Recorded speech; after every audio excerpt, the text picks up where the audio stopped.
Good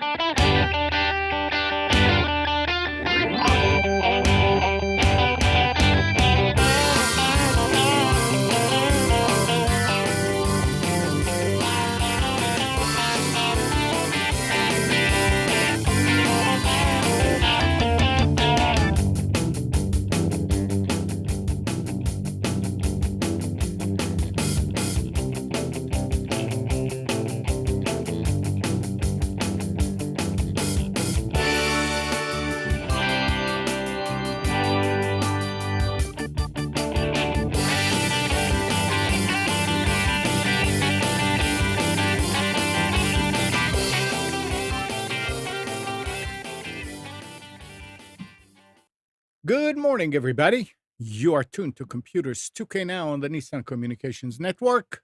I'm Amnon, your host for the next couple of hours, along with Gal. Morning. Good morning. And Nick is here. Hey. And Steve is here. Hello, everybody.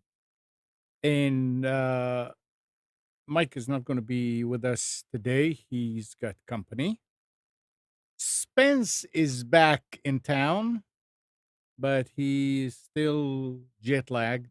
He said he may join us a little bit later on. So welcome back, Spence. Our number is 919-518-9773, Computers 2K Voice on Skype. And today's show is made possible by vMix Software, Telestream's Wirecast software, and is sponsored by Tom Sinclair of Live Streaming Gear. At 10 o'clock, we're going to have a guest, David Wu, CEO of Mixcder. Mixcder is a company, and one of their product is headphones. They look chunky. Yeah, they feel like really premium. They're Bluetooth. This is the E7, and he'll be talking about it.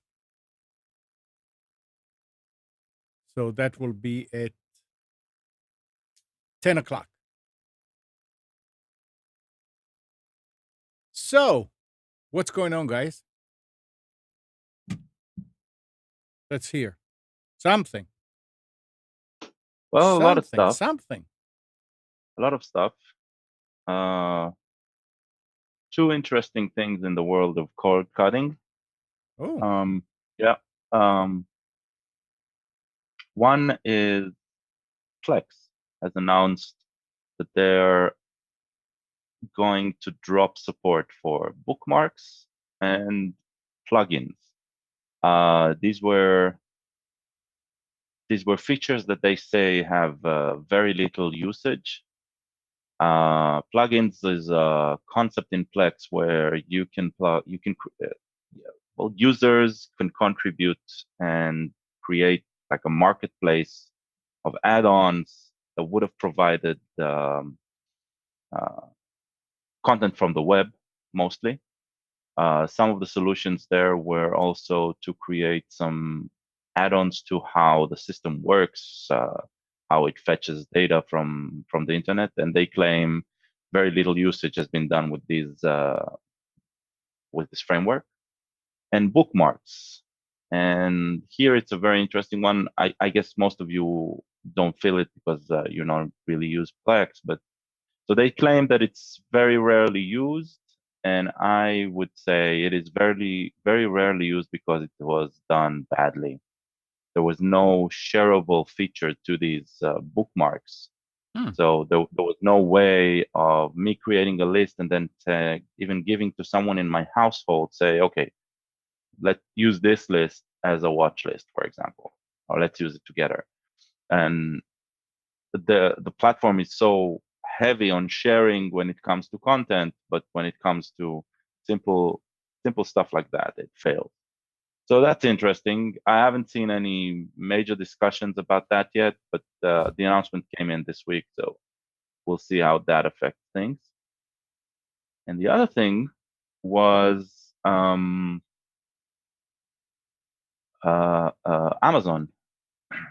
They announced something they're calling Recast, which is basically their answer to a TiVo box, but it's gonna run Fire TV, the Fire TV OS.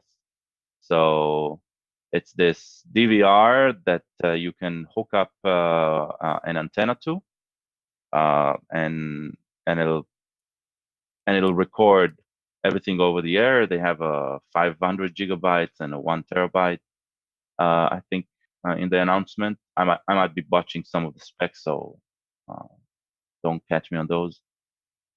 It's interesting because it's the first time that somebody will properly bundle a media oriented OS with a DVR in one box in a simple setup, something that those who were contemplating cord cutting, it'll make their life easier. But it still means over-the-air broadcasting is going to be the main content channel. Mm-hmm. So it doesn't answer it doesn't provide any IPTV sort of solution yet, which I think will be the ultimate cord cutting scheme eventually, because as we've some of our listeners mentioned, is they live in areas where the reception isn't passable, so they can't get the content that they want from where they're located, and that would be the ultimate cord cutting. The ability of getting live streams anywhere, regardless of location, just by the fact that you either have the option of over the air, or at least you have the option of broadband internet. So things are changing, but slowly.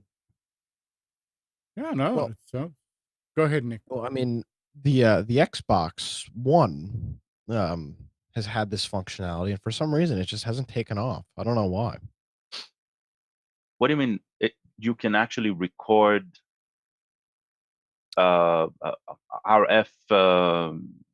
Yeah, they sell an adapter. It's not expensive. I want to say it's $20 or $30. Hauppauge makes it. Hauppauge has been in the DVR, HD DVR market for forever. They sell a little USB dongle that you can plug into the Xbox One, because they've got their whole concept originally with the Xbox, which never worked, was you plug your cable box, or you plug your media source into the Xbox, because it has an HDMI pass through, and you watch TV through the Xbox. That was their original plan, was that the Xbox is your media device. Never worked because people didn't want to do that. It was a pain to do. Well, it wasn't a pain, just nobody wanted to have to constantly fumble around for the Xbox controller to get back and forth from on-air TV, cable box, whatever, to video game. But yeah, I'm pretty sure that Microsoft's Xbox has that, and it's, for some reason, it's just never stuck. I don't know why. I'll check that. I don't have an Xbox or an Xbox One, but I mean, I've literally never used the HDMI pass on the Xbox One. I found it so blatantly useless. Well,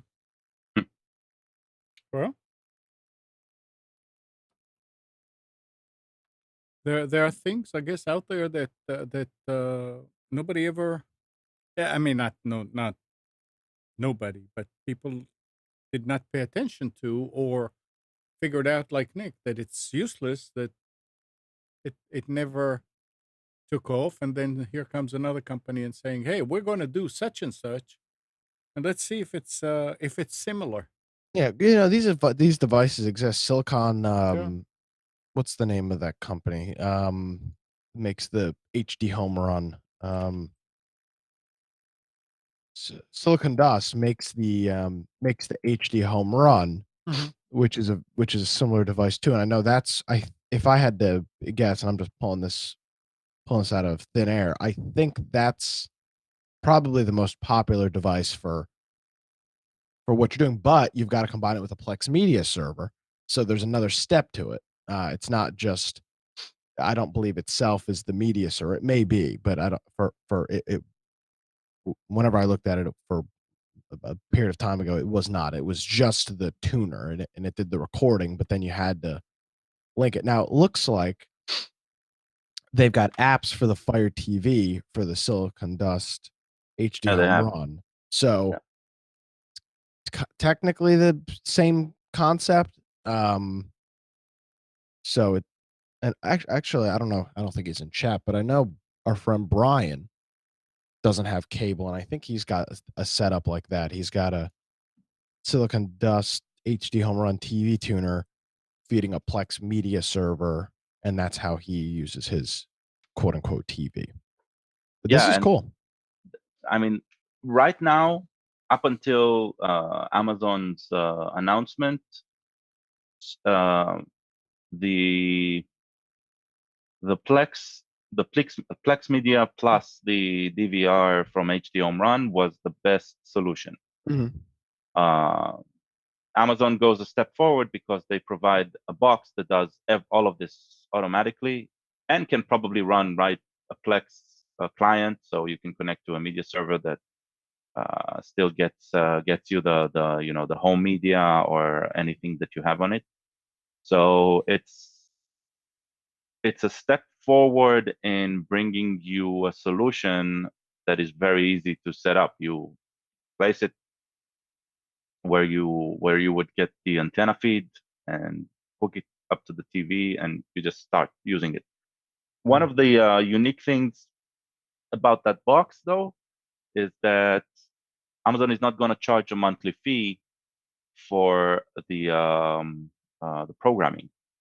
So the way DVRs generally work is they need some sort of feed of the programming, telling them the electronic TV guide, EPG, electronic programming guide, it's called.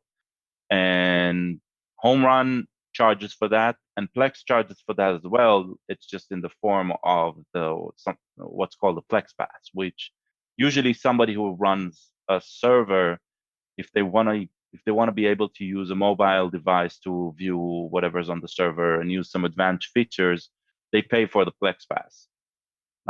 So it incurs some sort of additional charges because the EPG is work in the background that's somebody's compiling and making sure that is accurate. TiVo were the first one to invent that, right? That's the hooking up of an EPG with the ability to record, right? But that was cable TV specific. Now Amazon is basically stepping into that arena. They're a direct competition with TiVo boxes. I haven't checked the price comparison, so I don't know. I can't say that they'll be the better solution, but they're not going to charge a monthly fee for the programming. So that's interesting. I mean, Amazon has always done that, like go a step forward to please their customers in order to piss off all of their competition. So we'll see where that takes them. I still want to see a box like that can hook up to IPTV based solution. Like if you choose to go with YouTube TV, or you choose to go with Sling TV, that you can record it locally and not just record it on their cloud, for example. That will be a step forward. And the next thing is figuring out how to get local broadcasted TV over the internet. That solution must happen, and right now there's none. Yeah, I guess you can't just capture off the air and create a channel because they don't want you to do that. I mean, everything is in place to prevent you that legal wise, right? Technology wise, we already can do we're it. talking legal wise. Problem, Which you know something, guy, it doesn't make sense to me. What do they care if you take their broadcast and put it out there so more people can get it. It's not like you're modifying it. The Yeah, that's advertise true.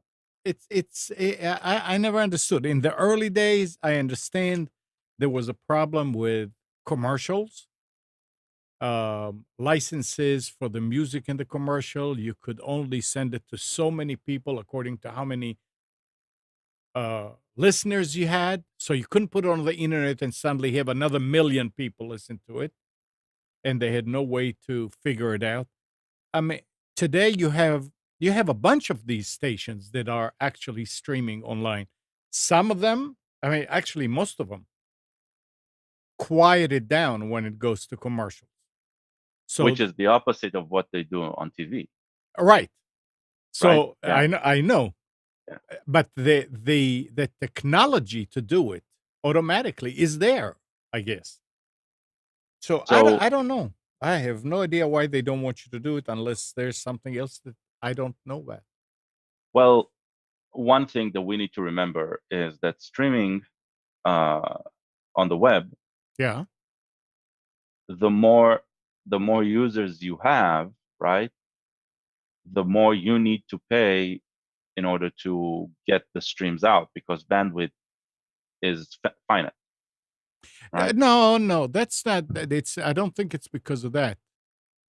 No, I mean that's one aspect. Another I aspect. have a little bit of insight here, real Yeah, quick go on ahead. that front. Go ahead. Livestream, the company livestream.com that does most of these local channels, actually gives the TV stations the box and all of the bandwidth for free, and they do a 50-50 ad revenue on ad split on the revenue. That's how most stations are doing it. Or Livestream provides an encoder box that's a 2U little unit. They plug it into their rack. They set it up. They hook it up to their master control, so it doesn't. They hook it up to their studio feed, so it doesn't have commercials. And then whatever ads play on the thing, Livestream splits with them. Yeah, it's not the matter. God, it's not a matter of having to pay more for the bandwidth because the technology is again there for CDNs to be able to send it out and make money from the station. And there's so many ways of doing it that I don't know why it's not being done, but there must be something there. Must be something there. But yeah, okay. So keep going. So you said that the trick now is to get the local TV programming onto one of these services. What else? Yeah, so that's I think once they solve that, right? Once a certain area in the States, for example, will start just, we have everything you need that you can get on terrestrial broadcast. We now have an IP feed for that. Once that will be available, then these card coding boxes will be much more meaningful. And if they could be hooked up to something like a Plex DVR easily without an additional box, because what the additional box for Plex DVR today does is take the feed, right, and just make it into a digital stream. We just need the digital stream to start with. We don't need the boxes in each house. Not really, right? We need the technology to be a part of the producer side, the distribution side, and not necessarily in our home. Right. And when that'll change, that'll be interesting. But right now, everything legal wise is blocking it. Whether it's the large networks which are syndicating their content over the local network, and the local networks, they pay the distribution fees to the content creator through the large networks, right?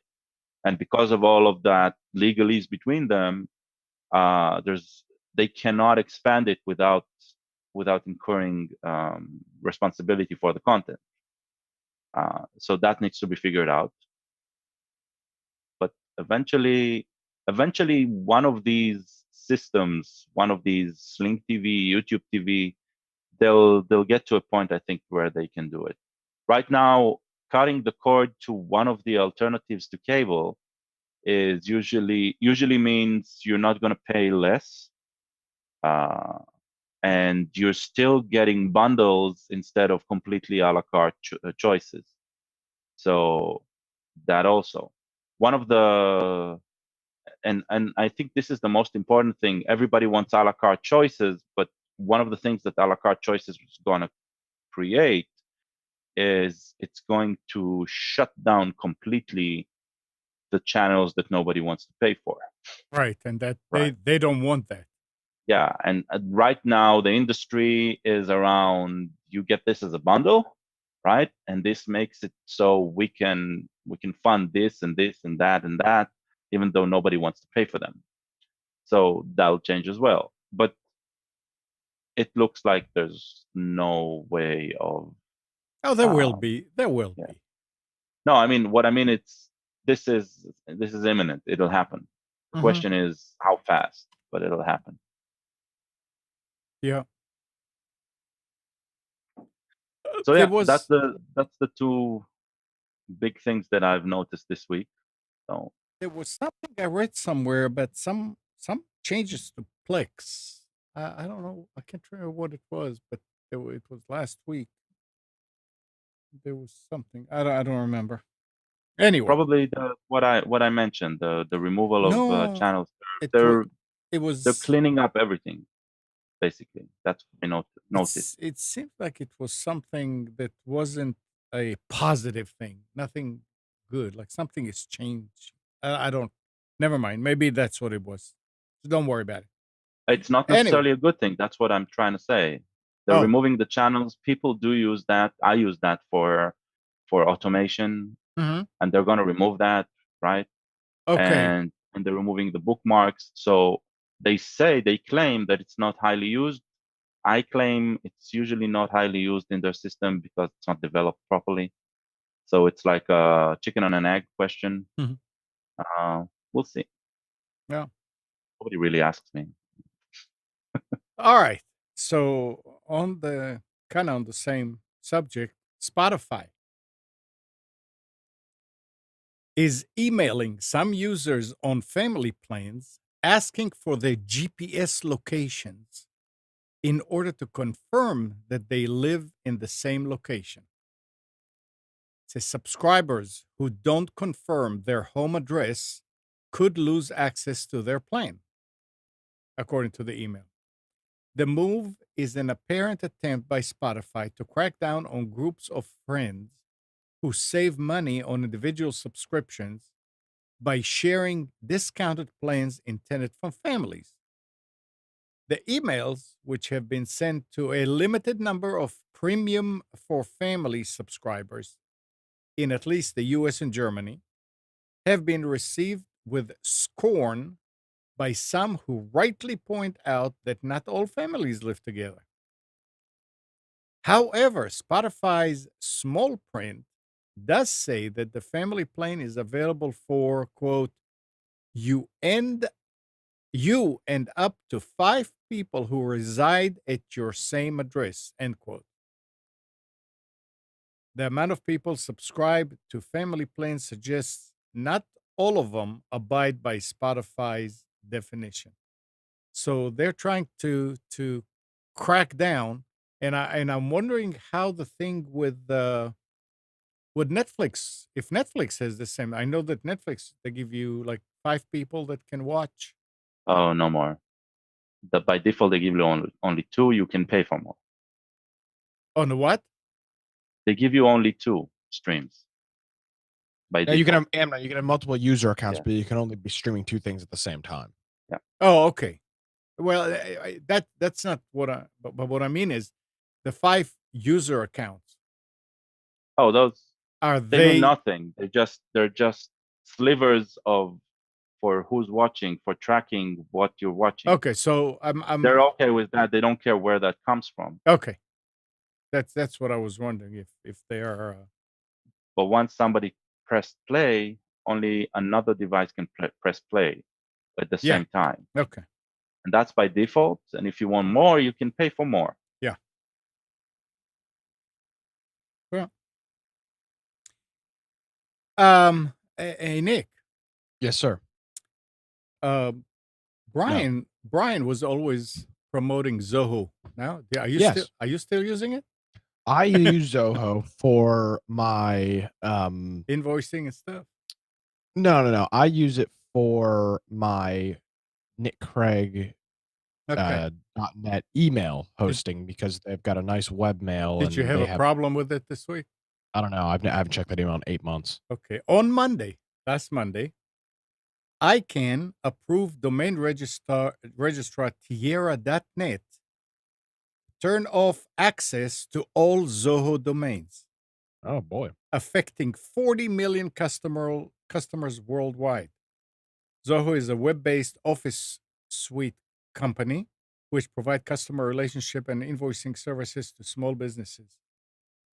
They tweeted that the site was blocked early in the day by Tierra.net, which administers its domain name. The claim was that Zoho was sending out malware, that they had all kind of problems. People were complaining that they're getting all kind of bad email from Zoho. So a lot of them apparently complained to ICANN, and ICANN said, "Yep, you can shut them down." That's ridiculous. That is the most asinine thing I've ever heard. Well, I'm ICANN needs to be stripped of their rights to do stuff. That is the most asinine. I mean, there are hundreds of thousands of businesses that use Zoho, right. including the one I work for email, invoicing. Yeah. I mean, that is ridiculous. I know. Who the That's hell- when who I the read hell is- it. I Who the said, hell's ICANN think "What?" they are to just strip a domain? Yeah, they do say that um, the site was blocked earlier in the day. I did not see anything that said that they straightened it out or they complained, so they put it back, whatever. But I remember Brian talking about Zoho a lot. Yeah, I'll have to ask him about it. Well, And, this goes great into another story that I saw yesterday, which is Tim Berners-Lee's new project that he's working on, a decentralized internet. Because this is exactly the kind of BS that we have to deal with. ICANN decides, oh, a Zoho customer is sending out malicious emails through Zoho, so we're going to block the entire domain and screw how many hundreds of thousands of people, millions of people.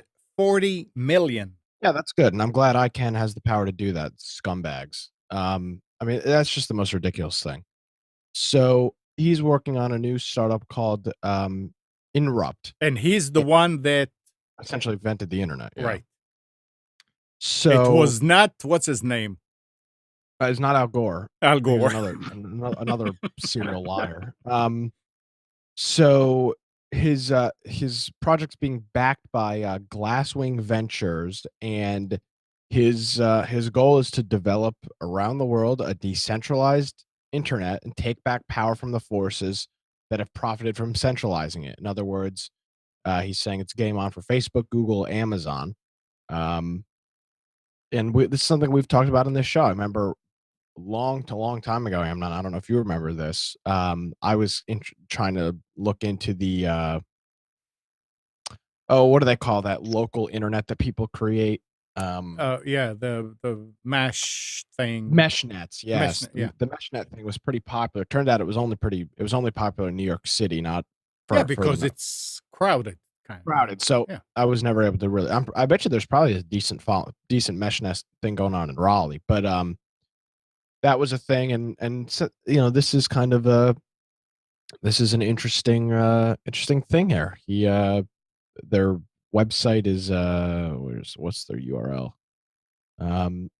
Inrupt.com, INRUPT.com, and you can put down your information, and they'll send you some information. I don't know how far this will go, but I mean, clearly something needs to happen. You've got all of these websites banning and blocking people for their political motives. Mm-hmm. You've got ICANN shutting down, affecting 40 million customers because somebody's sending spam on a domain.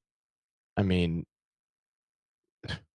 Most of the next. spam that I get on Delta Force, that I get to my account, because I don't check others, everything is coming either from Google or from Microsoft, and I can't block Oh yeah, these. but of course I would never shut down Microsoft or Google. Yeah, You know, they would never block Outlook.com.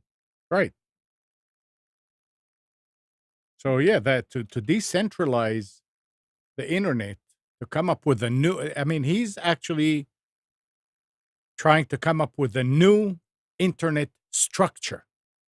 He's redesigning the internet. And if that works, that will be great, because this decentralizes everything. You control all your data. You don't need to worry about putting your private data there because nobody has access to it. It's something to look forward to. Yeah, and but there's still going to be an ICANN. Somebody has to control the IPs and the domain names, so there is peering. But the data is not going to be there. So we'll see how that's going to work. I mean, the DNS is a DNS. It has to be Why? all meshed together. It can't be decentralized. Why not? Because then if I want to go to gal.com and gal.com is on its own cloud, somebody has to connect my network to your network. That's the peering. And that's why it's not that I do not agree. Okay. And I'm just playing devil's advocate here. Yeah, but yeah. I don't think DNS is really necessary. I don't think a centralized registrar is necessary. Okay. I agree, but that's what we have now. I guess I'm talking about the concept of, I mean, everybody has to be, it's like the post office. If I try to send you a piece of mail and the postman is picking it up outside, but your address is not on their network, you'll never get it. That's true. So this is one of the toughest problems that exist right now when talking about decentralization is specific addressing, right? Right. When there is no predefined trust between the 2 points. Because if I met you and you give me some sort of token that is always yours, right? Yeah. How do I find you if I don't have that token? That's when it comes to security, right. When it comes to it, it is always about trust. And the only reason we go to Google, for example, and search something because we don't know its DNS name, right? We don't need DNS name. We need Google to give us the right solution, the right address. But the problem with that is there's always somebody else trying to trick the system and get you to them instead of the place you wanted to go to. That is the problem of decentralization. That is when you need something centralized. That's when you need government, because you want the bad guys out of the system. And there are certain things that cannot be decentralized, certain services. But owning the data and be able to grab the data and store it, like the way that he was talking about, is all these big companies are getting the data and put them in their own silos. Yeah. He said, with the decentralized internet, there are no silos. You are storing your stuff and you put it on your cloud or whatever, and people can come to you and get it if you allow them to and what you allow them to. So now Google is going to have to go out and actually run all their bots to get all the data from it. It's not right, but they're still going to create a copy of your data in order for it to be indexed, because they cannot rely on your machine being on, right? Just so somebody can find your hit. That is correct, but I don't know that they need to get. I don't know how it's going to work. If I knew how it's going to work, I'll be the one coming up with this idea. He's the one that's doing it. Yeah, and we'll see. It's not the first time that we've read about it. And I think the most successful attempt in the past to create a decentralized internet was the dark web, right? That's still there. But the problem is when you create something completely decentralized, completely anonymous, completely safe for the producer, you won't get the general public there. People don't want to go to a decentralized social network. They want to go to Facebook because everybody is already there. That's the problem. The technology, I don't think the technology has ever been the factor that's blocking people from using the internet more safely. It's psychology, is the acceptance of technology. That's the big thing. When you invented the internet and it didn't exist before, right? And now you say it's available for you for, I don't know, $30 a month, people started buying into it because it was new, it was interesting, it had a lot of potential, they didn't understand it, and they wanted to experience something new. Now you want to come and say, hey, I got this new shiny thing that is going to work better, which it won't at the beginning, right? We know for sure. Yeah, in the nothing beginning, in the technology works better at the beginning, right? And you're going to say, hey, look, I got this new technology. I'm not talking AARP won't use it. I'm talking the 20-year-olds, they won't use it because their iPhone is already connected to the regular internet, and that works. That's fine. I don't think that anybody's saying that the internet as we know it, the web, is going away. But if that, and I'm not saying if, I'm sure it will work, because just like you're saying, people like to go to Facebook where everybody's already there. People also always like new stuff. I mean, if you have a car that you drive and you like it and everything, but you see something that you really like, you're not sure about it, but you got the money to spend, you buy it and you say, "Yeah, I'll see." But I still have that one that I can drive every day safely. So people like it, and if that's gonna take off and they're going to tweak all these little things that are worrying us, we may get the cake and eat it too. I don't know.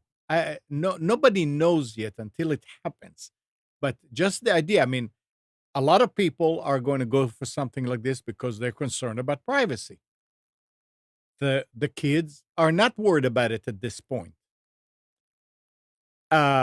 It's just going to be interesting to see how it evolves and if it takes hold, and how I wish I had a crystal ball to see how it is, but I am all for take the power away from that big tech and somehow solve it in a different way that they will still be able to serve, but not be able to use it.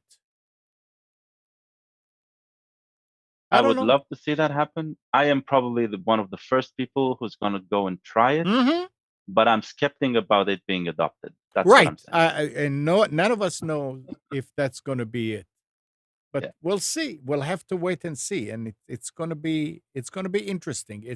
It's interesting to see that somebody like that who invented the web is working on something new.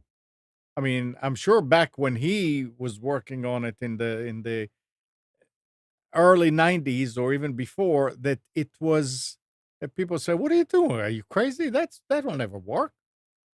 And in the beginning, it didn't work. So we'll see. When he started inventing the internet, he was never trying to invent something huge, something big. Right. He was trying to invent something cool.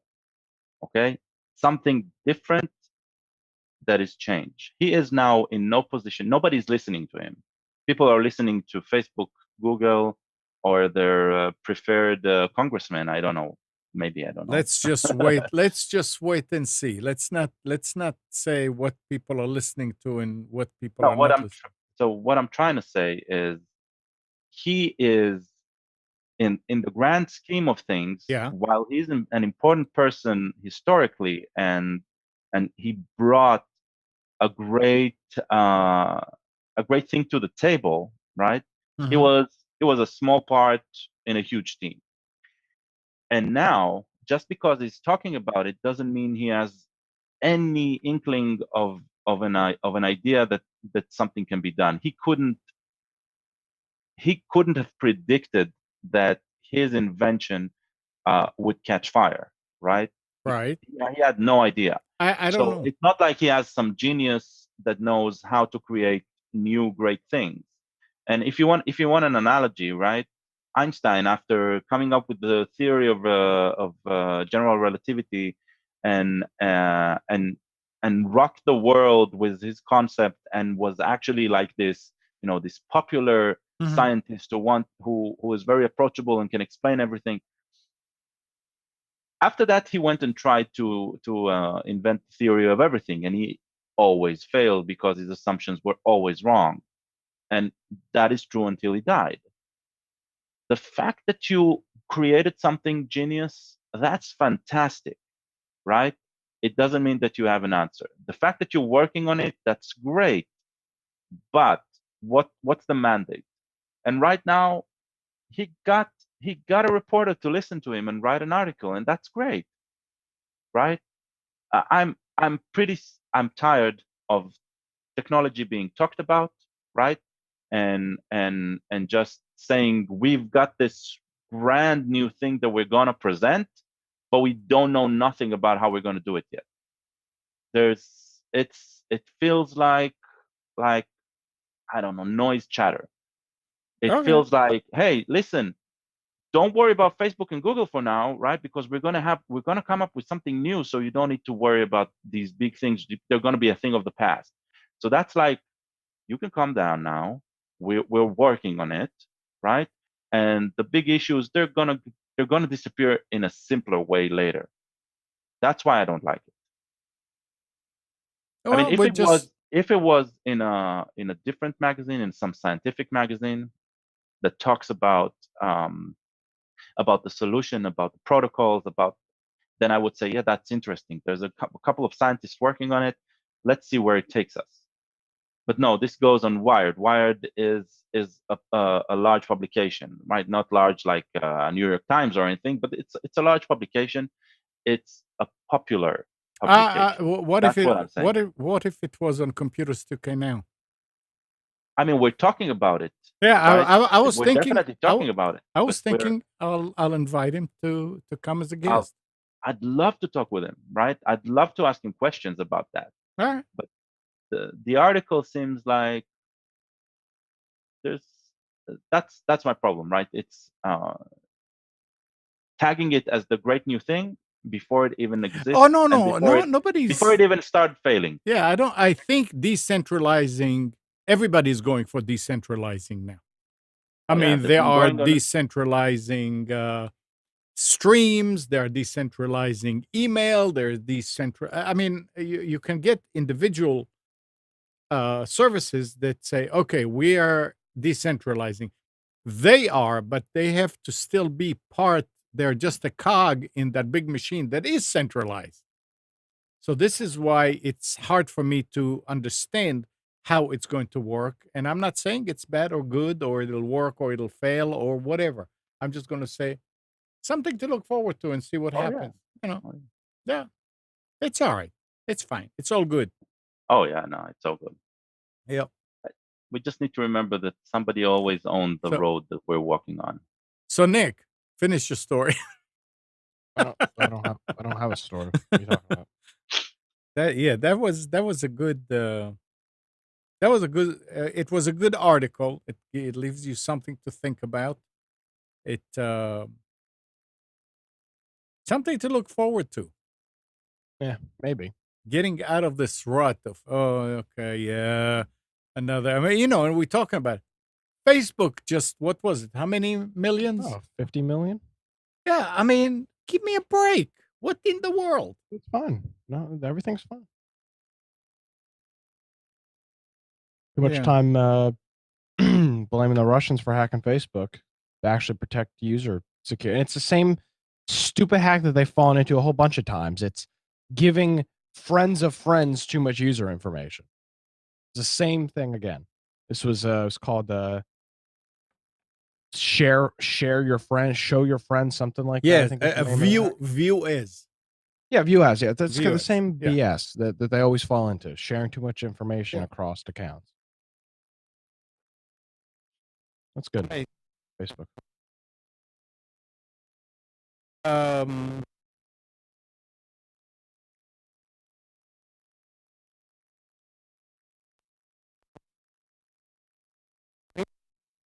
David, feel I'm free to call anytime. He's going to join us through Skype voice, though. Not through video. Gotcha. Apple Watch is apparently something fall detection. So if you have a hard fall, oops, let me switch here. If you have a hard fall, it will detect that you fell, and then it sits there for 15 seconds or so. And if there's no movement, it calls 911 automatically. This one outfit was saying, hey, watch out. This could be a problem. Mhm. And the problem is that if it calls 911 and the police are coming in, they can do whatever they want. They don't need a warrant anymore because they were invited in. So I said, so if you were doing anything illegal, I would absolutely turn that off. the what? I would absolutely turn that off. Well, Forget of doing anything illegal. What about you're doing something very legal, very nice with your wife in the bed? well, yeah. I mean, Right? all kind of things. But they're talking about, if they come in and in the living room they see a joint, that's what they're talking about, a joint in the ashtray. You're in trouble now. They don't need a warrant for that. Yeah, no And thanks. I'll and pass. one of them was saying, I would rather see Apple give me the option to program my own number. Like I want my son to come over. I want my daughter to come over. I want, not the police or whatever. But by the same token, when we have an alarm system, security system in the house, it's the same thing. Fire detection on all these. I mean, if it detects fire, it calls the fire department. It says go there, and the police are coming with them. Wait, hold on a So second. what's the difference? Hold on. There's a real problem here. Yeah. How exactly are they going to find where you are? I Location guess services for the phone. I guess, No. We've been over this. AT&T, the mobile provider, will not give that information to the 911 center. They have no idea where you are. I guess there's a location. Maybe they There's follow not. location. I don't know. This is exactly somebody literally died because AT&T would not give them the information, and there was a whole case about it. That's The a good mobile- point. Good The point mobile there. providers will not triangulate for law enforcement, or if they do, it's a very long process. That the police cannot call AT&T, and they do not have access to. They will not give that information right away. It's a long process. Right, but 911, when it's called, it does have the number registered for location. No. Not on a cell phone. I- I mean, not- my cell phone is located to my address in New York. I mean, that's not going to do me any good. Yeah, the phones, the phone lines that you get, like voice over IP, you register Yeah, with the 911. 919 and you say this is my address and all that. But yes, that's a good point. Other than I mean, locations should work. If you enable location on your phone, Yeah, but who's going to get the who's 911? going to doesn't get have it? access. That's a good Your cell point. provider gets it, Good and point. AT&T and Verizon have already said they are not giving that information out. And Unless I don't think they should either. Unless the app that detects the fall connects to 911 some way. Alan is saying in the chat, GPS. I mean, But again, the only person that has access is your cell provider. No, but when you call, it may Your send phone. it may the phone may send the GPS. The phone can say 32 latitude, Oh yeah, Right. they can 44, do that, right? but I mean, a phone call's not going to be transmitting data. It's going to have to. That's. I mean, Text, so how text is it? to voice works. So how's it going to work to begin with? I mean, I'm sure they thought about it. I mean, I'm curious. I have no idea. Yeah, that's well. The iPhone Let's try it. X whatever, the new one. Here we go. I'm just gonna throw this thing at the wall, and we'll see what happens. We'll see what we'll see what it does. Is this on a new update or is this out now? No, this Well, is just came out.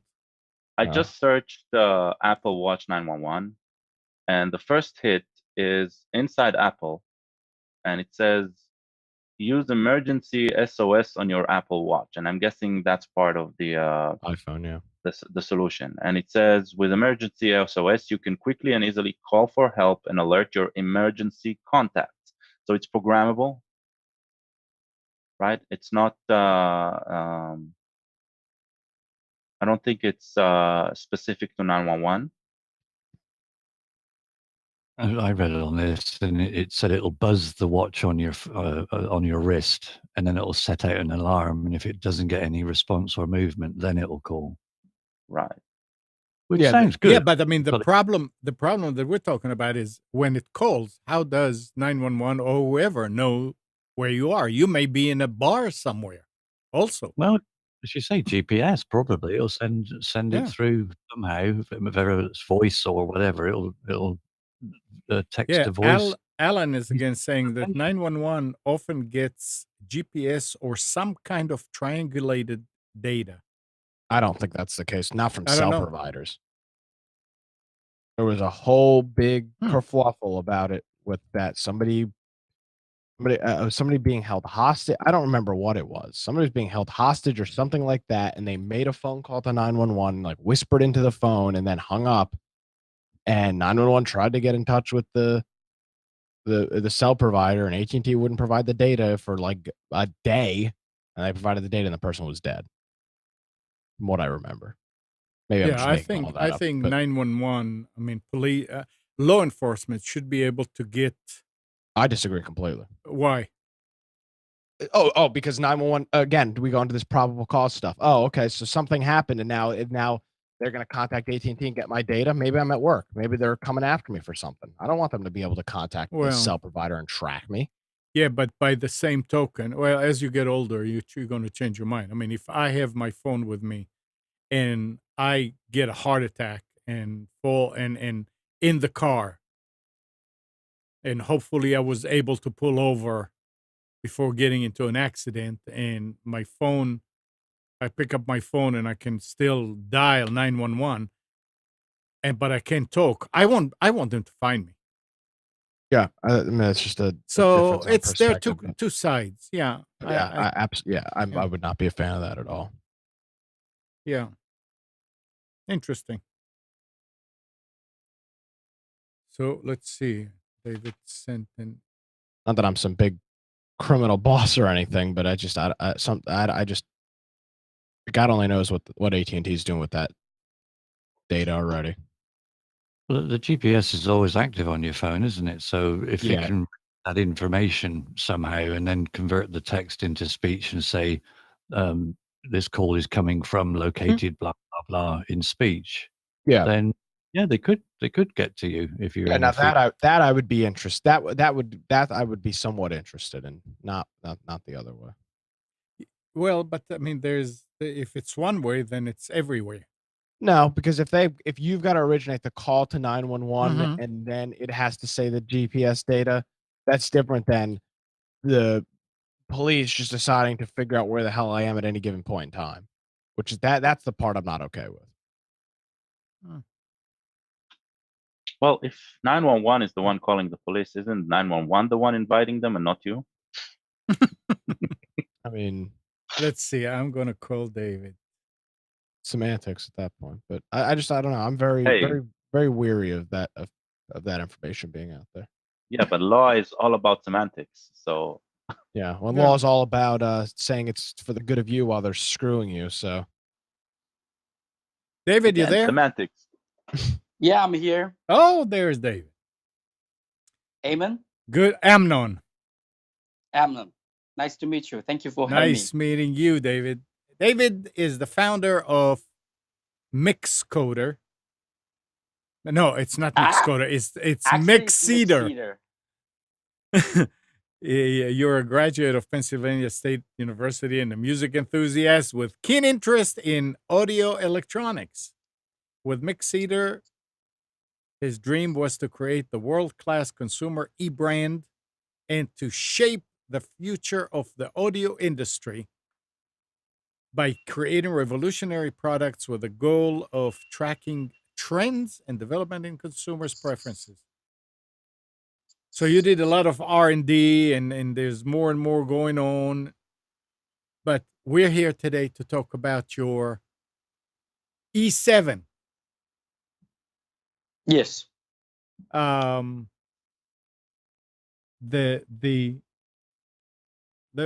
tell us what oh, really? Somebody's calling now? No.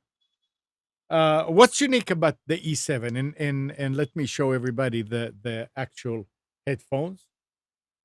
Okay. These are, First of all, the name of a brand is Mixcder. Why? Before I answer the question, what's unique about the Mixd7? I want to say that Mixcder. Why I named this because I want to provide a mix of some different kind of audio equipment, just like a CD player. Because when it's digital era, everything is played by digital, but it's always good. Think about it. When CD player, Sony first CD player Walkman came out, you can have this revolutionary product that give you the accurate, natural sound. So we want to bring the older time back to now. So talk back to the unique about this product. It's a Bluetooth active noise canceling headphone. Actually, in the headphone industry, it's not an easy job to make such wireless and noise canceling feature into one headphone. As far as I know, only several R&D audio team have the ability to manufacture wireless noise canceling headphone. And for those already on the market, they are not inexpensive and only few choices for consumers to choose. So we are one of those teams, and I think it's a great business opportunity for us to provide a affordable premium active noise canceling headphone for the consumers. We made it with a lot of efforts and invested millions of dollars on R&D, and chose the Amazon for our first marketplace for exposure to launch on August. mm-hmm. And the ID design is designed by ourselves, is by my team. The overall outline structure size comforts to ergonomic perfectly. It is suitable for the head shape of everyone, making it more convenient to wear. Actually, we designed this product with the idea that this is for the mass market. It's not for the niche market. So we want to deliver this product sound enjoyment for everyone. And the stretch length of left and the right is only 30 mm respectively. The click power is exactly between 6.3 to 4.8 Newton. So it's kind of very comfortable. For the overall structure of the sliding road, it adopts a combination of stainless steel and polyfoam maldehyde, providing consumer high quality. It's a go ahead. It's a great headphone that can be used by people who need to immerse themselves into audio content, or who just want to be a healthy listener. So who is the target market for these headphones? Our target market would be the online market in the United States and in European countries like France, German, and Italy, Spain. and our price range would be under $100, and especially it's our target consumer would be young generation, age between 20 to 35 years old, millennials in particular. They love to surf on the internet. They love the social media, and they do not have particular brands when buying a headphone. So they are price sensitive. With this target market and target consumer, typical consumer, we have our business opportunity.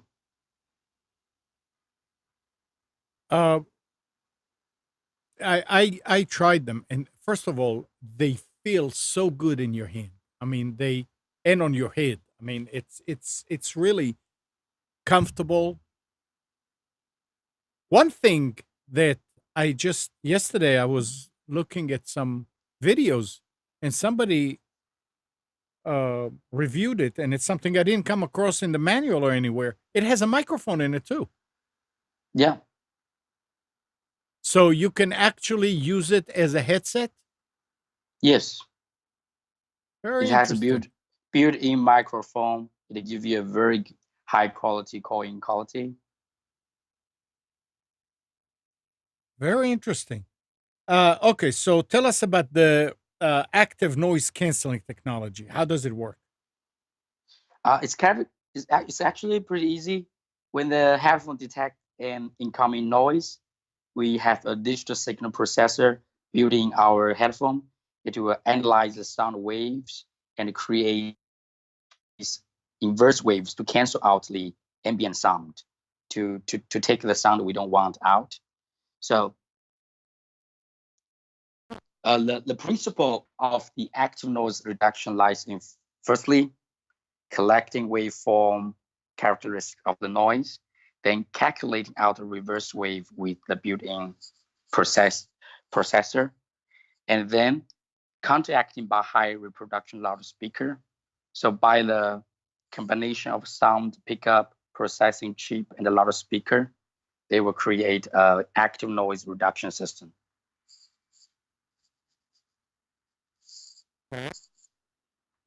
And you charge it. It's rechargeable battery in it. So you have the USB cable which goes into the USB-C here. And Yes. how long does the battery last? It lasts 20 hours. Wow. Yeah. But it really varies based on what kind of audio content and volume you are using.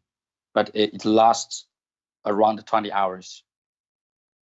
Yeah, I can see that. I have a question. First of all, I apologize. Yeah. I was the one who was supposed to test it, and this week was impossible to even get to Amnon and get the headset.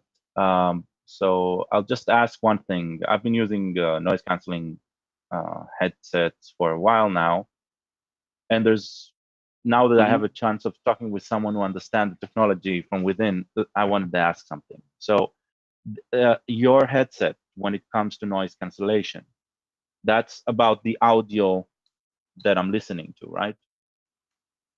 So hearing the audio crisper and cleaner with taking out the ambient noise around me, right? Yes. What about the microphone?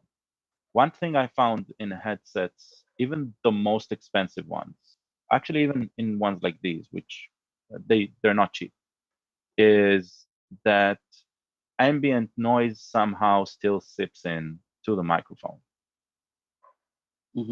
What do you treat? How do you deal with it in headsets like that? Technology-wise. Thank you for bringing up this question. That's a very good question, actually. Yeah, that's kind of technology we are using right now.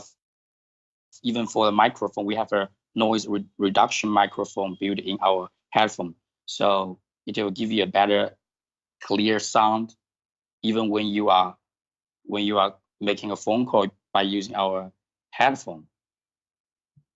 Okay. I'm definitely going to test that. The technology would be like this. Think about it as a two louder speaker, both in a microphone, in a headphone. Okay, so there's two microphones in the headset. Yeah, that's what you're saying. Two microphones.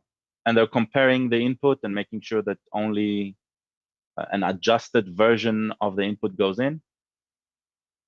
It will only take out the ambient sound for particular sound, like a background sound, like the engine sound. Okay, nice. What? Nice. What? Oh! I have tried Mixcder. Actually, bought a while back. Share Me, I think they're called, headsets that connect to other headsets to listen to music together. Yeah. So I'm definitely gonna try give this a try. Oh, I think that's a Share Me theorist. Do you like it? Yeah, it was a great concept. The kids, they liked it, but apparently they don't like sharing together too much, or at least my kids, my kid and his friends. So, but yeah, I like the concept. I like the execution. It was rather easy to set up, and the sound was good. So I'll definitely give these a try. All right, so sorry, David. What's the price of these? The price is around $64.99 US. On Amazon. Yes, on Amazon. We just launched this product last month. I mean, I don't remember when I held in my hand such. I mean, this is substantial. How do you do it so cheap? You're asking my business secret. Should I answer honestly? Just be kidding. I will answer with my truth. The first thing is that we want to deliver a very good technology at a low price. It really depends on two things. The first thing is that our product development should be very accurate. The product, like ID, like the material we use, like the trending color we want to use, it will be accurate. It will be the bullseye. It will be the consumer's favorite. So we have a data team to collect data, online data, to figure out what it would be the trendy color or trending structure. So with this information analyzed by my data team, and then we come to our factories in China. Then we have this cast down procedure one by one, and then we will do a sales projection like for over 2 years, for next 2 years. So we give the order to our factory with a huge quantity. It's not like 1,000, 2,000 pieces minimum order quantity in particular. It's like 20, 30,000 pieces even for the first order. So we have this kind of bargain for the factory. They can give us a very reasonable price. Very reasonable. I would say very, very reasonable. I agree. So to sum up, to answer your question, it would be like, first, we have a very accurate data analyzer team to figure out our products development at early stage. The second thing is that we have a very good bargain, even since we have a large order quantities for our factory. Okay. There's one thing that I really like about them a lot is the fact that you can either use the Bluetooth, or you also have there a 3.5 inch. I mean 3.5 inch, 3.5 millimeter cable. I mean a socket cable, that you can connect the wire and connect it to your phone, or connect, if you have that, or to any other device that has the standard 3.5 connector, and that is great. And so that means that even if power goes out, you can still use it if you have a device that's putting out audio with a 3.5 connector, correct? Or will it Yes. not? Will it? So it will work even without power. Yes, we designed with this idea that it's the area of iPhone. iPhone always runs out. That's why there are very huge demand for the portable battery, because it always runs out your battery for your iPhone. So even for the consumer electronics like our headphone. So we have this idea: what if when consumers using our products, they run out of the battery, but they still want to listen to music? Mm-hmm. So we have this idea in the product development stage. We build it with 2 modes. So it can be either connected with wireless or wired. Very, very nice. Guys, do you have any other questions to David? Yeah. And the noise cancellation works when we're using the cable as well? Yes. Sweet. Very, very nice. Very nice. I mean, the controls are, I mean, you can see it, I guess, on the web if you want to, but the controls are so easy to get to. You can see them on the side of one side is the plus, I mean, volume up, down, and power. And on the other side, you have the auto cancel, I mean, the automatic noise cancellation and the 3.5. And the thing is just, I mean, look, you wouldn't think that you would see that $60-some. Look what it comes in. This is a hard shell case. Yeah. shell from them. I mean, and it I guess that's why it's designed so it can fold down and be flat, and it's being held in there. It's everything was taken into consideration with that thing. And it extends, so you can open it and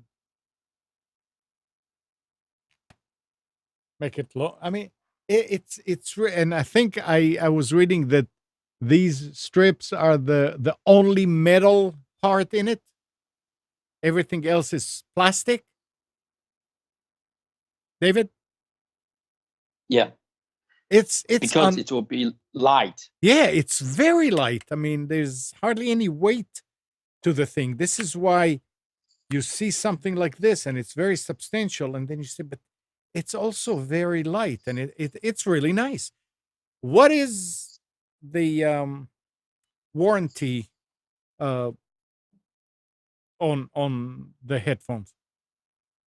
Yeah, we provide 1 year 1 year manufacturer warranty. Yes. Okay. And 30 if you purchase this on Amazon, it will provide 30-day money back guarantee. Okay.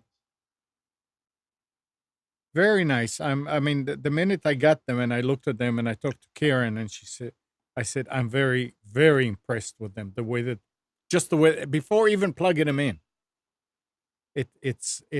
these are very, very impressive headphones. Very nice product. Very nice product. What's the website to go and look at that and other products that you have? Because that's not the only product that you produce, correct? Yes. Mixcder is specialized in audio products. Okay. And our mission is to try to give you choices to every consumer, so that they can choose to listen to music freely, and that we help them to find what they want and enjoy the most out of what they want. So our website is Mixcder, Mixcder.com. Yes. Yeah, I pasted the product link in the Oh, chat. So okay. Yeah. yeah. Yeah. Very nice. Anything else that you want to add, David?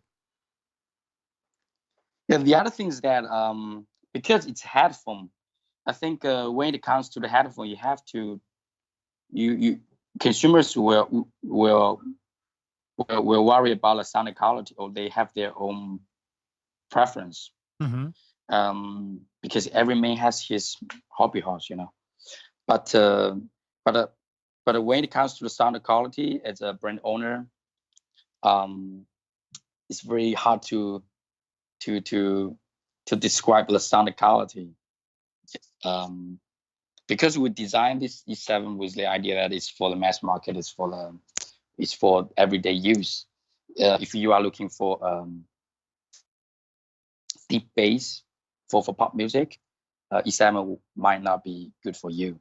If you are looking for very high frequent response headphone, because you want to listen to the classic music, this might not be fit for you. Because our exclusive tuned 40 mm speaker only gives you a well-balanced full audio range sound quality, and with ANC tech and Bluetooth, you could experience immersed stereo sound, and without any abstraction.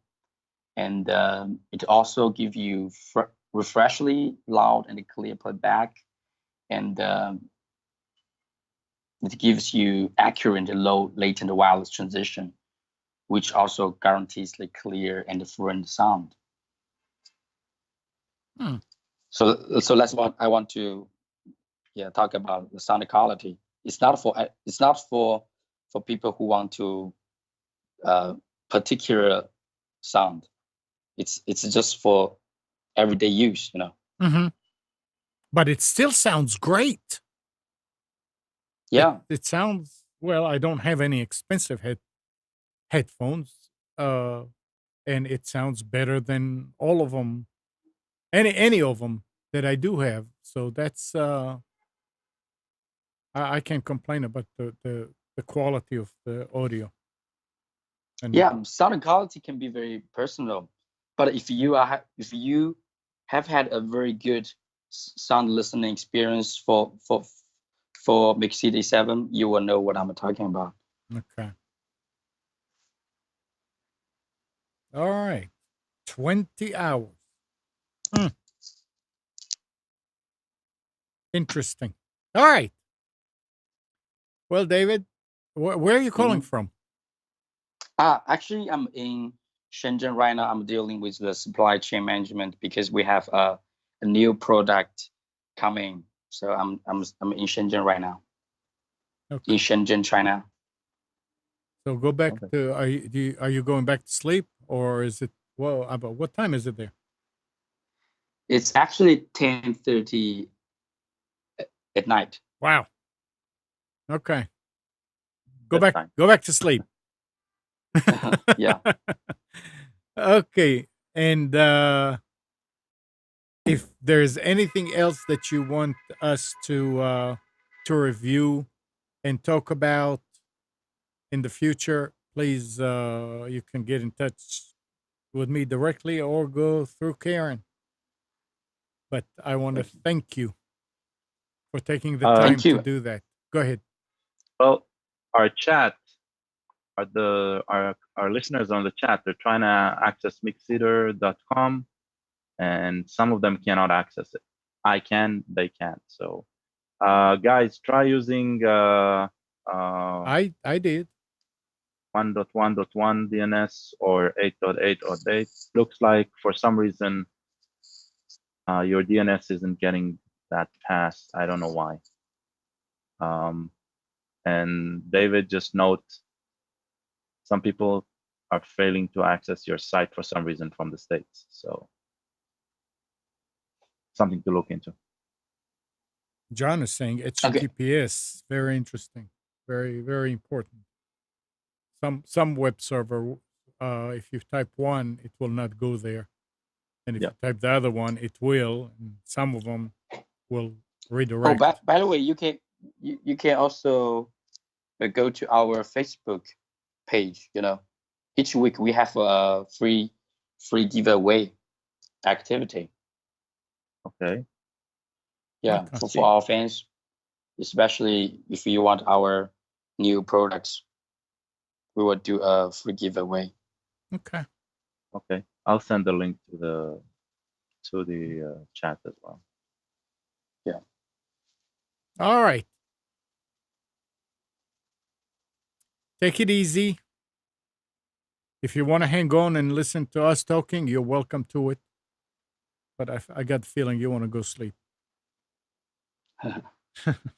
Yeah, So, thank you thank for you. your time. Thank you. Thank you. Thank you for having me here. Absolutely. You guys have a good day. You do the same. Take care, Yep. and talk to you sometime in the You too. future. Bye. All You right. too. Bye-bye. Bye. Bye-bye. Bye-bye. Okay. Yeah, I mean it's again, I'm telling you guys, the headphones are so light, but they still I mean they're massive. The cushioning on them, the the the everything is padded and thick and just solid. It's very nice. All right. 919-518-9773. Computers 2K voice on Skype. Where do we go from here?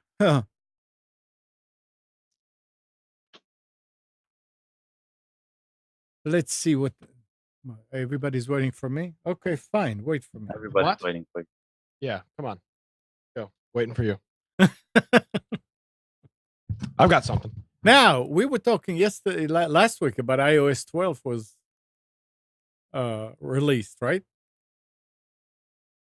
Well, a passcode bypass vulnerability in Apple new iOS version 12 could allow an attacker to access photos and contacts, including phone numbers and emails, on a locked iPhone.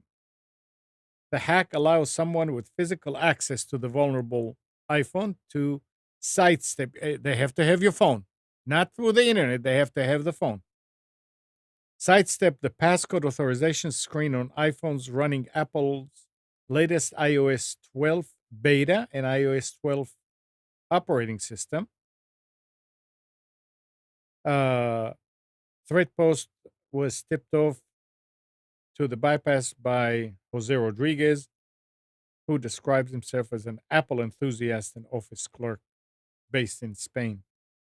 It's a good thing that they find these things. Hopefully, they already fixed it, but I don't know. But like we said last week, I mean, iOS 12 had problems. They pulled it back, and they finally released it. And they're going to find more and more problems. It's nothing. I don't want to say it's nothing to worry about, but it's not a deal breaker there. They'll fix it.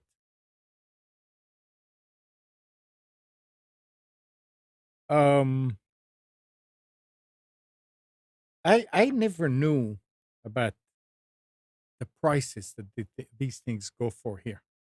A new report from Goldman Sachs analyst Rod Hall suggests that Apple may be demanding $9 billion from Google to have its search engine as a default in Safari on iOS. $9 billion. This is a steep increase to last year's estimated $3 billion licensing cost and $1 billion licensing cost in 2014. So they're going up and up and up and up and asking more and more and more. He suggests that Apple may even increase the cost to $12 billion in 2019. It's unclear if Google's planting Microsoft as a default search provider for Siri, and Spotlight last year is responsible for the purported price hike. Oh, okay, so this is all some other stuff here. But and I stopped and I asked myself, do they not allow Safari to have whichever I want in there as far as search engine? All the desktop browsers allow you to go in and put whoever you want. Are they not doing the same thing with Safari, which I never used? In that case, people are already. I mean, I don't know how many of the millions of users that are buying iPhones are new users that never used a search engine. It seems to me that when you are in on the internet, you get used to a certain search engine. And if you go to another browser, you go and you change it because you know that, and you know that search engine, and you program it into your browser. Wouldn't Apple people do the same thing? What's the difference if it's a default or not? I never bothered You never bothered with changing the search engine on my phone. which one do you use? I guess it uses, I don't know, whatever it uses by default. It's either, I don't know what it uses. I mean, I don't know. Here's the thing with the phone. I don't really use it as a search engine. I mean, I'm not like, if I need to do some real Searching, investigation. Yeah, if I need to do some if I'm really digging deep for something, you go on the I computer. probably jump on a computer. Honest to God, I don't know what it uses. Let me open. It uses Google. If you search I open up Safari, and if I search in the navigation bar. Yeah, at this point, it does. It does because they paid them a lot of money.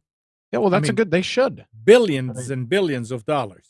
Yeah, if I search Amnon Nissan but if the search bar, Google is the search engine. But if you use Bing, then you could go in there and change it if you're used to. Yeah, you can use it. Why would you do that? It's right in the settings. What'd you say, Gal? Why would you do that? Gal, your headset is messing up. And now? Okay. Why would you do that? Why would you use Bing? I use Bing. No. I'm saying if Bing was the default, I'm being dead serious. I absolutely use Bing. Why? I don't know why. I told you why. I've told you why 100 times, and everybody mocks me and laughs at me every time. Every single time you do a search on Bing, Microsoft gives you rewards points. Yeah. I've gotten at least $500 worth of either Xbox Live or games from searching on Bing. It's you're plugged into their ecosystem. I'm not even. It's not their ecosystem at all. Yeah, they do. They do. They do. Yeah, but you get Skype credit. I've gotten Starbucks gift cards. I mean, there's a whole bunch of stuff they offer. It's the same damn thing as Google. Who's laughing? What? Nobody laughed. Come on. No, I mean, it's great. That's a good reason. The same garbage that Google throws back. And now, if there's something that I will tell you this, if I really need to find something that's obscure, I don't use Bing. I'll just switch over to Google. But for, when is Christmas 2018? Tuesday, December 25th. I mean, it'll tell me just as good. It's 86 days away. Merry Christmas. I could have told you that. Well, you know what, Steve? Can you send me your cell phone number next time I've got a question? Will you mail me money for me asking you questions? You send me quarters in the mail or something like that? Just think about that. No. Okay. Yeah, seriously. Anybody that is kind of let's take a look real quick at what stuff is available here. There's lots of good stuff in here. You're going to use a service that gives you something back, aren't you? So if you're tied into it with your Microsoft account, then yeah, why not? Why wouldn't you?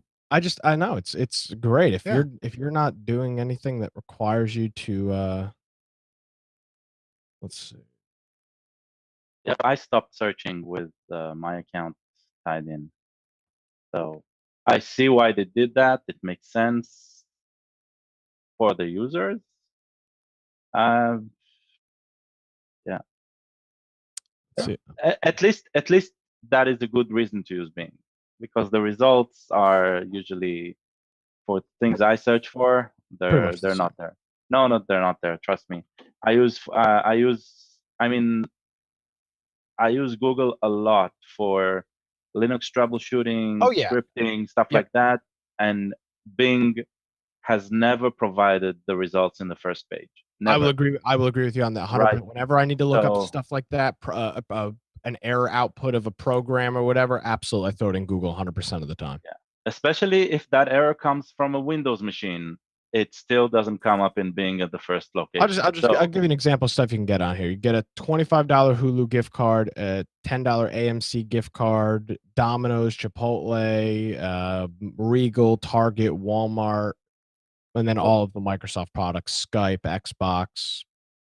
Yeah, you just Surface. It's cool. described the Okay. the audience for that. What you need to do, somebody needs to write a script that when you search for something for Nick, it goes to Bing, it sits there for 2 seconds, and then it goes to Google and does the same thing automatically. So Why would I need to use Google? I mean, I don't need to use Google.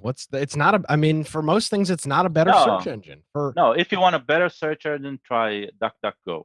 I mean, That's an amazing search engine. for the things that I'm trying to think of I mean, I'm trying to think of. No, you said yourself that Google has a lot more.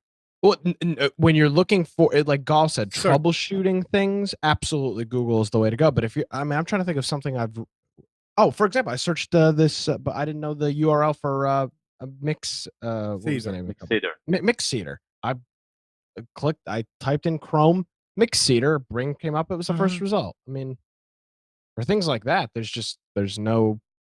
I hate to say there's no difference, but there's not really a difference. Funny, Gal, that you said DuckDuckGo, and Alan is saying he prefers it too. There was something that I read this week that DuckDuckGo has raised a bunch of money, and they're trying to be, again, kind of like a decentralized to replace Google. Yeah, they've been around for a while, for a long time, and they're doing their results are usually the interesting things that you see in DuckDuckGo that are successful. You'll see Google copying them really, really quickly. So DuckDuckGo were the first where they gave contextualized results, composite results. Like today, when you search for a place, then you get all the links, but on the side you get the location of the place, the phone numbers. You get like an ID card for the place, right? Or the subject that you're looking for, and links to Wikipedia, which are outside of the search results, but still provide like a hub of relevant links. That started in DuckDuckGo. They're pretty amazing search results, contextualized, and what they sell right now is complete privacy. They claim that they're not collecting anything about their users. Like that's what they're saying. Yeah, they're not profiling their users. That's what they're saying. I mean, I have no way of knowing, but the technology is impressive and the results are impressive. I think it came out of Google ex-workers, ex-engineers. So the knowledge that probably they started with was something like that. So yeah, that's a good alternative search engine, definitely. I prefer Ask Jeeves. Oh man, that's where I put all my money. I just gave them $100,000 to continue their operation to give me the best results with a top hat.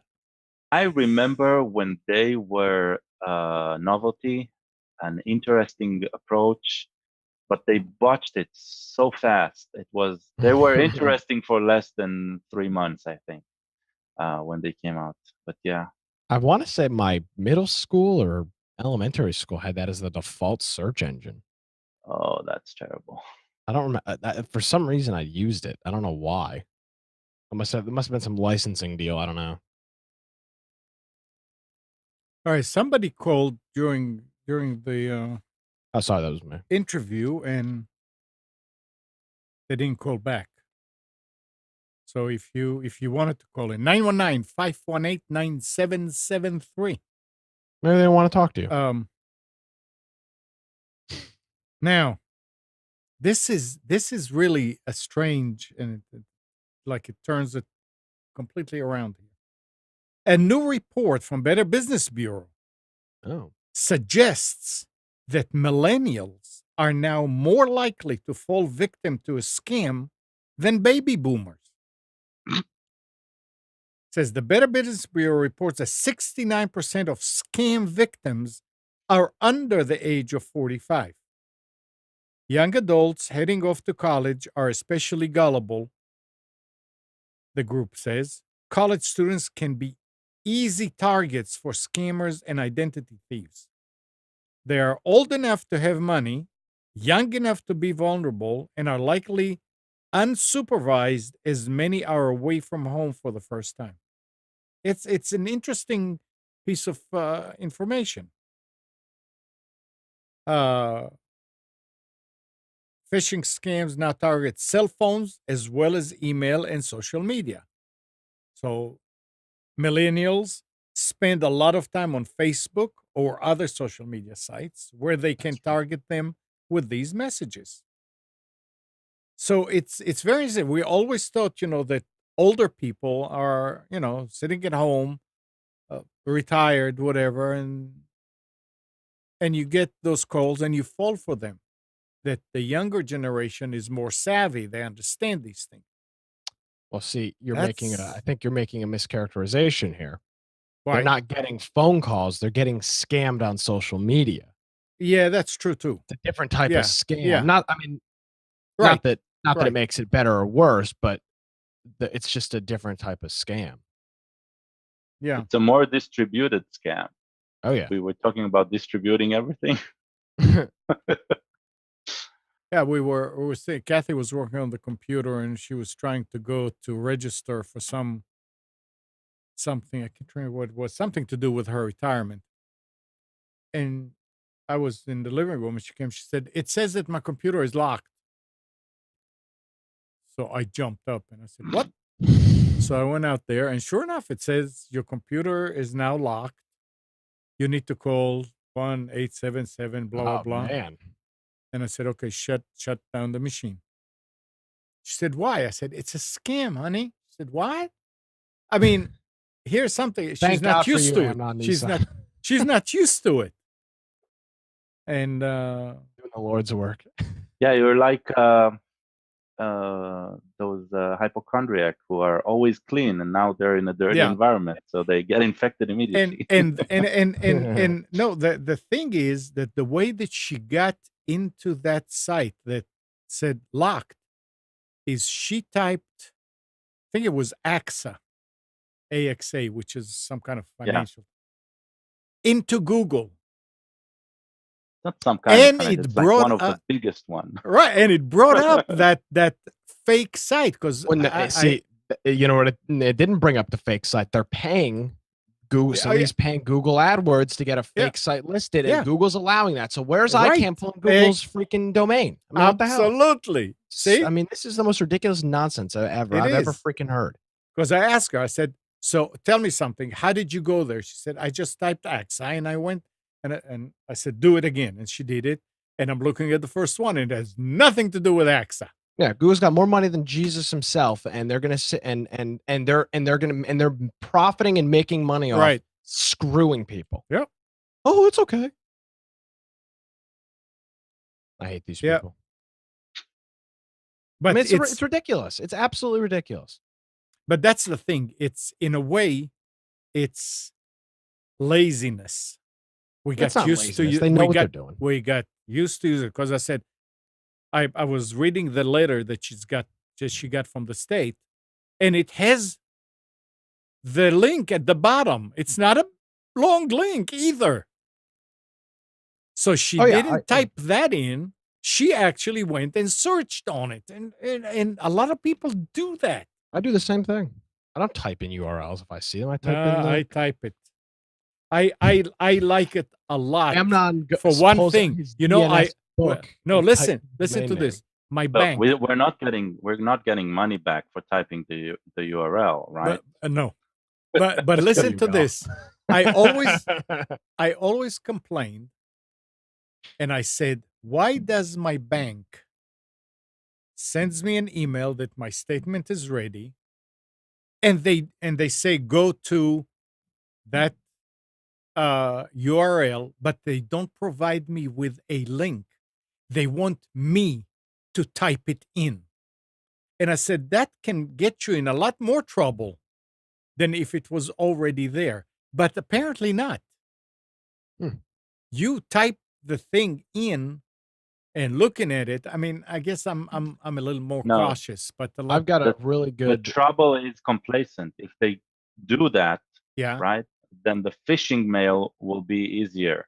True. That's why. Yeah. They used to do that at the beginning, but because of phishing mails, they stopped doing that and started saying type it search. in yourself. Yeah. Yeah. I've got a really good idea. This is a money-making venture that we can get into on Computers 2K now. Okay. We need to publish the. Wait. I need to record that. Go ahead. Well, I hope you're recording. We lost the show. We need to publish the 2018 domain name to IP address book and send it to people. And then when you have a question, you just key in the IP address and you're good to go. That's what I would do. It's coming soon from Nissan Publishing Incorporated. Internet of IPs 2018. Check it out. Yep. And Barnes and Noble and many other. Well, that's a great segue. Let me ask you this, guys. Yeah. What's the default DNS that you're using? I just switched to somebody just came out with new DNS 1111 or something. Yeah. Rackspace. Well, Who was it? I don't remember the name. I think the Rackspace is behind them, but yeah. So definitely 1111 is the new player in town. The new hot DNS in town. Yeah, better than 8888, which was Google. Yeah, I don't know why better. It's quicker. It's that's the benefit for us right now. It's quicker. I'm guessing it's quicker because it is the infrastructure is there and the usage isn't there yet, right? Using it. Yeah, no, I mean, but Google is fast as well, even though a lot have been using it. They perfected the way of the way they're caching everything and the way they're providing the service in such a way that scammers can have a harder time tracking DNS requests. And I'm talking on the ISP level tracking, right? Like finding a way of drinking up the DNS requests and trying to analyze what's going on from your location. But one of the most interesting things is if you have, I don't know about iOS, I'm guessing it's there as well, but in the new Android OS version, and version 9, there is something called private DNS. The setup looks something like that. And that's the default on automatic. But if you switch to private DNS, I don't know if it'll get it, and you'll see the 1.1.1. there, Cloudflare. That's the name. Cloudflare, you're right, yeah. So that is DNS over HTTPS. That is encrypted DNS requests. Up until now, when you're using HTTPS, the only thing that isn't encrypted is the DNS request. So the ISP provider, right, knows if they, or let's say not the ISP provider, the company you work in has a web filter, and if they're not tracking HTTPS connection, they still know to what HTTPS site you get there. Sometimes they act as a man in the middle. That's another situation completely. But now, DNS over HTTPS means that the request itself, just to what site I want to go, that goes out encrypted. So not even up until now, everything within the site was hidden from the outside world. But now even where I'm trying to get to, that is hidden as well. And that's great. Of course, they claim that they're better at privacy, that they do not sell your data, but that's become a trend that nobody knows whether to believe or not. So I won't hold them. I won't hold the flag for them for that, because that can even change someday. But that's an interesting concept. You're keeping your conversation with the DNS a lot more private, because up until now it was more like sending out postcards as, hey, I want to know how I can get to www.bing.com, and it'll come back with the answer. But it also shares, everything is transparent, and now this communication is private. So Cloudflare is the new player in town. They're very interesting and they're trying to do something new with DNS, which is surprising that it's even looked at. And one of the things that they claim to do is make you safer in terms of privacy, and that's definitely something to look in. If you download Firefox, you can set up. It's still not by default, but you can set up DNS over HTTPS in Firefox, and I recommend doing that. Okay. Talking about Firefox. Mhm.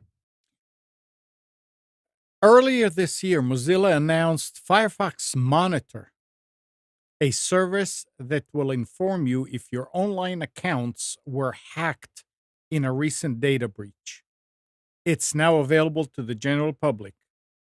For the new security-focused tool, Mozilla partnered with Troy Hunt, the renowned security expert behind Have I Been Pawned, which is a database of data breaches that allows anyone to discover whether one of their online accounts has been compromised. The first iteration of Firefox Monitor is, for all intents and purposes, a clone of HIBP. After you enter your email address and hit the scan button, you're told which online services have leaked your personal details, if any.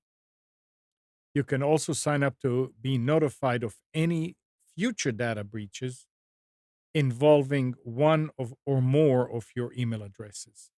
So that's interesting. It's called Firefox Monitor. It's a nice thing. I mean, it may give you kind of like okay, I feel better now, knowing that it's not. For me, it's going to be hell to find out, because, like I said, I use a different email address for it for each place. But still, this will be nice. And the last story that I have here, going back to Apple. Some users who upgraded to an iPhone XS and iPhone XS Max over the weekend have reported poor cell and Wi-Fi reception and noticeably slower speeds when comparing their new phones to their older models. This is from The Verge. According to users on Apple's support forums, Mac Rumors forums, and Reddit, the issue appears to be widespread across the country and not limited to any specific carrier. It's a frustrating issue, especially considering that the iPhone XS is supposed to have significantly faster data speeds on Wi-Fi and LTE compared to the iPhone X, according to data tests conducted by Speed Smart. And there's even a new antenna line running along the bottom of the phone, as discovered by a recent iFixit teardown, which should have helped with reception.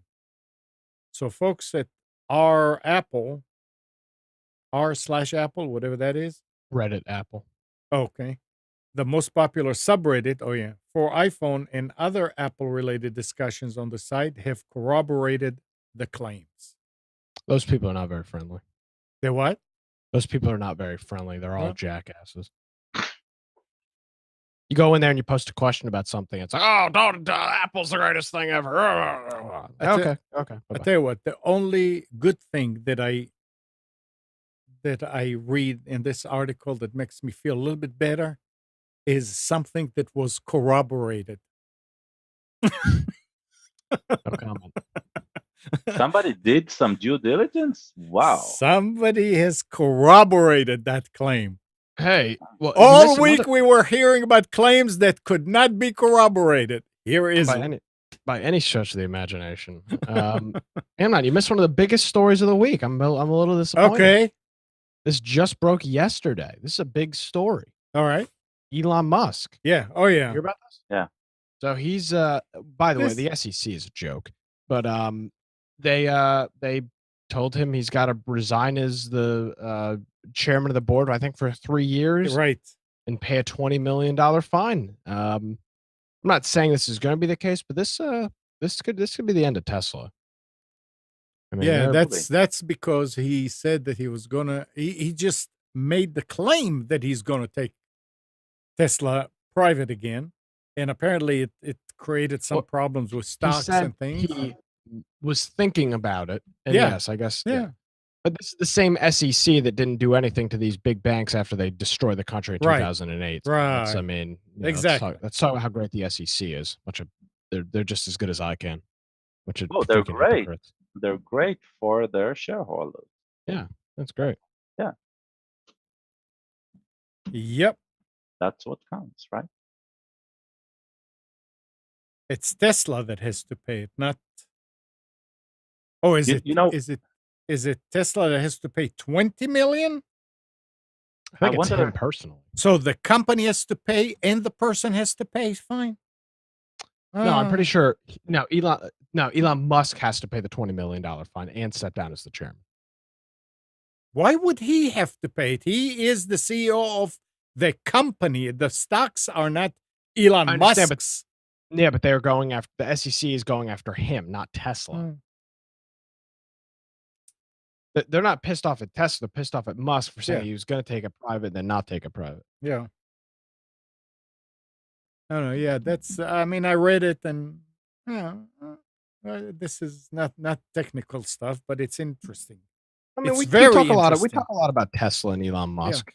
Yeah. I mean, they're doing some interesting things. Their battery technology, I think, even if their cars don't, even if the whole car thing doesn't pan out, which I don't know if it will or won't, the stuff they've done with battery technology is huge. Well, I mean, in the same last week, they were saying that Tesla met the projected sales and manufacturing of the Tesla 3. Yeah. So it is going. It is. I mean, last Yes, time but they their did stocks not. hurt now, and Oh, of course. so But stocks Well, go so- up and down. they do. Absolutely, you're Yeah. absolutely correct. It's still a good company, and it's still a good piece of hardware and whatever. And if I had the money, I would buy one in a heartbeat. I don't know if you would. I would. Those cars are very cheaply made. And Oh. of course, you've always got the other companies got. I mean, anyone that's got a company called the Boring Company, they've got to be worth something. Yeah, right. Well, What yeah, are we a gonna do lot about of our companies. flamethrowers? Are they what? He asked about Elon- the flamethrower. Part of the Boring Company. What was it? The promotion at the beginning. He sent out like 500 flamethrowers via mail. these- It made some headlines at the time. Yeah. He knows how to manipulate the media and how to get the media to Oh, yeah. talk about what he's doing, and he's got his hands in a lot of stuff. Yeah. A lot of stuff. He's Definitely one of the more interesting CEOs out there right now. Yeah. Yeah. Absolutely. He's definitely entertaining. All right. Anything else? Nope. All right. Well, it's that time of day. So thanks, Gal. Thank you, Nick, Steve, Thank you. and I want to thank David for coming on today also. And good morning, Kathy, Hannah, Nabil, Mac, Norm, Katie, and Donna. Thanks, everybody, for tuning to Computers 2K Now. We hope you enjoyed and maybe learned something from our time together. Remember to practice safe computing. Update your virus scanner. Back up your hard drive. We'll be back here next Sunday at 9, but you can always reach us at computers2know.com. And while you're there, also like us on Facebook and subscribe to our YouTube channel. Tonight, I'm sure, Nick, you're doing a show tonight, right? Oh, baby, do we have a show tonight? Okay.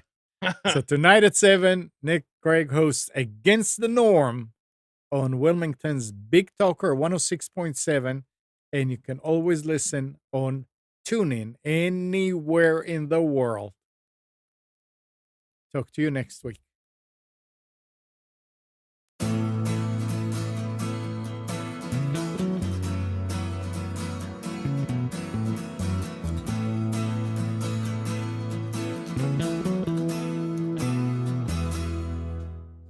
You are tuned to the Nissan Communications Network. If you tuned in too late, you can always watch each program in its entirety or download an MP3 audio file of it in the archives section at nissancommunications.com. Don't forget to subscribe to our YouTube channel, follow us on Twitter, and like us on Facebook. Sponsored by Telestream's Wirecast software, StreamingGear.com, Carolina Apparel, and DeltaForce.net.